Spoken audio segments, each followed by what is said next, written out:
ఆహ్వానించిన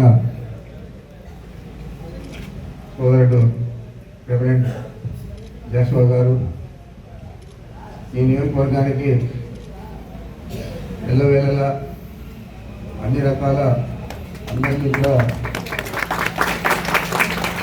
ఇబ్బందులు లేకుండా ఆదరించే విధంగా పనిచేస్తూ ఉన్న మన వైఎస్ఆర్ కాంగ్రెస్ పార్టీ కోఆర్డినేటర్ శ్రీ విజయానంద రెడ్డి గారు, ఇంకా నాకు తెలిసి జిల్లా చాలా చోట్ల నుంచి కూడా పాస్టర్స్ అందరూ కూడా వచ్చారు. మా నియోజకవర్గానికి సంబంధించి కూడా మా పాస్టర్లు కనపడుతూ ఉన్నారు. అందరికీ పేరు పేరున నమస్కరిస్తూ ఉన్నాను. చాలా సంతోషంగా ఉంది. జాషువా ఇక్కడికి నన్ను రెండవసారి ఆహ్వానించడం జరిగింది. 2 సార్లు కూడా వారి ఆహ్వానం మీద నేను ఇక్కడ రావడం, వీళ్ళందరినీ కూడా కలవడం జరిగింది. మీకంతా కూడా గుర్తు చేస్తా ఉన్నాను, జగన్మోహన్ రెడ్డి గారు కూడా 2014 ఎన్నికల ముందు మీ గ్రామానికి రావడం జరిగింది. మరి ఈ క్రిస్మస్ పండుగల సందర్భంగా ఈరోజు ఈ కార్యక్రమం ఏర్పాటు చేసి పేదలందరికీ బట్టలు ఇవ్వడము, మరి ఇతర సంక్షేమ కార్యక్రమాలను జాషువా ఆధ్వర్యంలో జరగడం చాలా సంతోషంగా ఉంది. మీ అందరికీ ఒకటే నేను మనవి చేస్తా ఉన్నాను, ఈ రాష్ట్రంలో జగన్మోహన్ రెడ్డి గారు ముఖ్యమంత్రి అయిన తర్వాతే పేదలందరికీ కూడా గుర్తింపు వచ్చింది. ఈ పాస్టర్లకు కానీ రెవరెండ్లకు కానీ అందరికీ కూడా, ఈ అట్లే మైనార్టీ సోదరులకు, ఈ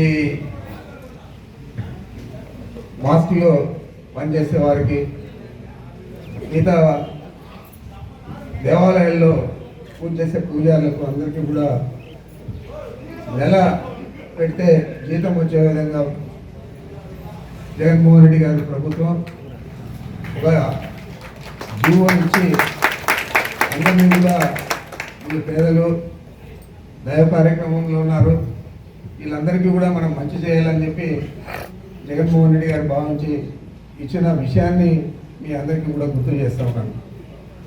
మరి ఎన్నో కార్యక్రమాలు చేశారు. వారు చేసిన కార్యక్రమాలన్నీ కూడా పేదలు ఉద్దేశించే ఎక్కువగా చేసిన విషయం కూడా మీకు గుర్తు చేస్తూ ఉన్నాను. ఏదైతే మాట చెప్పాడో ఆ మాట ప్రకారం ఎంత కష్టమైనా కూడా తూచా తప్పకుండా ఆ కార్యక్రమాన్ని నెరవేర్చాలనే ఆలోచనతో వారు 5 సంవత్సరాలు కూడా పనిచేశారు. ఏదైనా ఫలాని సంక్షేమ పథకం ఫలాని నెలలో ఫలాని డేట్లో ఇస్తానంటే ఎన్ని కష్టాలు వచ్చినా కూడా ఆ డేట్లు తప్పనిసరిగా వారి బట్టలు నొక్కి పేద కుటుంబాలందరికీ కూడా ఆర్థికంగా ఆదుకునే విధంగా పనిచేస్తున్న విషయాన్ని కూడా మీరందరూ కూడా గుర్తించాలని కూడా మీకు మనవి చేస్తూ ఉన్నాను. ఆ విధంగా అనేక కార్యక్రమాలన్నీ కూడా వారు చెప్పినవన్నీ కూడా చేశారు. కొన్ని కార్యక్రమాలు చెప్పకపోయినా కూడా అక్కడ పరిస్థితులను బట్టి, మన సామాజిక పరిస్థితులను బట్టి సమాజంలో సమతుల్యత పాటించాలని చెప్పి పేదలందరికీ కూడా సమన్యాయం చేసిన విషయాన్ని కూడా మీరు గుర్తు చేస్తున్నారు.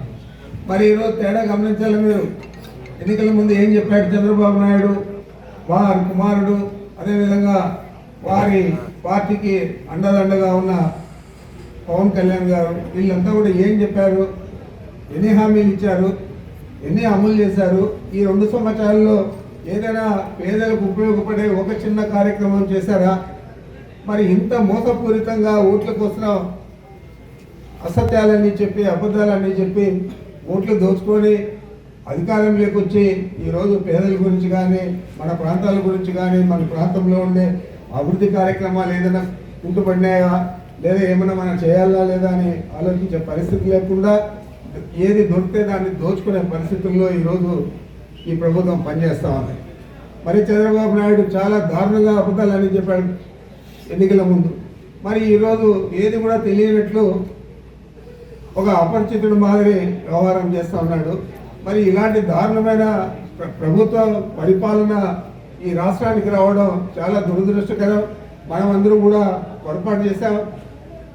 ఏదో వీళ్ళు వస్తే జగన్మోహన్ రెడ్డి గారి కంటే కూడా ఎక్కువ సహాయ సహకారాలు అందిస్తాడు, మన కుటుంబాలన్నీ కూడా ఆర్థికంగా ముందుకు పోతాయని ఏదైతే పేదలందరూ కూడా భావించి ఓట్లేశారో దాని ఫలితం ఈరోజు మనం చవి చూస్తూ ఉన్నాం. తప్పకుండా ఇలాంటి ప్రభుత్వాన్ని పారదోలే విధంగా మనం అందరూ కూడా ఏకంగా పనిచేయాలా.